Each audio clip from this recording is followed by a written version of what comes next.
বাবা, সঞ্জনা নামের এক আত্মারে আমার ধরতে হইব বাবা। আপনি আমার সফল হওয়ার একটা উপায় দেন। যদি সফল হতে চাও তাহলে আমার লেখা এই বইটি নাও, শয়তান ধরার গর্জন। এই বইটি নেওয়ার সাথে সাথেই তোমার জীবনে থাকবে না কোনো অর্জন। আমি কথা দিয়ে কথা রেখেছি, শয়তান আসেনি তো ফিরে। আমি শয়তান তাড়ানো গল্প লিখেছি আমার সারাটি জীবন ধরে। আমি অন্ধকারে মোমবাতি জ্বালিয়েছি, তবুও পাইনি ভূতের খোঁজ। আমি ভূতের অপেক্ষায় ছিলাম, ভূত নিজেই হয়েছিল নিখোঁজ।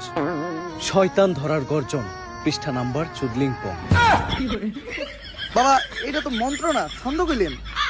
মার্কেটে আপাতত ছন্দই চলে। বাবা, বইটা একটা আমারও লাগবো। দাম কত এটার?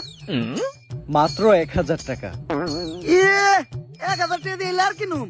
1000 টাকা হাতে নিয়ে ভূতের ডাক দিলে ভূত নিজেই চাল চলে পড়বো। 1000 টাকা দিয়ে বইয়ের দাম, এই বইয়ের বিশেষত্ব কি? এই বইটা আমি আমার নিজ হাতে লিখেছি। দেহি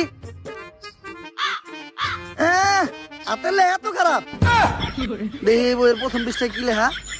মানুষকে ভোদাই বানানোর 100টি উপায়। 1000 টাকা দিয়ে 120টার এই বইটি নেন আর ঠাস করে ভোদাই হয়ে যান। এখন সফল হইতে গেলে তো এই বইটা লাগবেই। তো এই বইটা আমি নিয়ে গেলাম। বইয়ের টাকাটা? ওইটা আমি হোয়াটসঅ্যাপে পাঠাই দিব।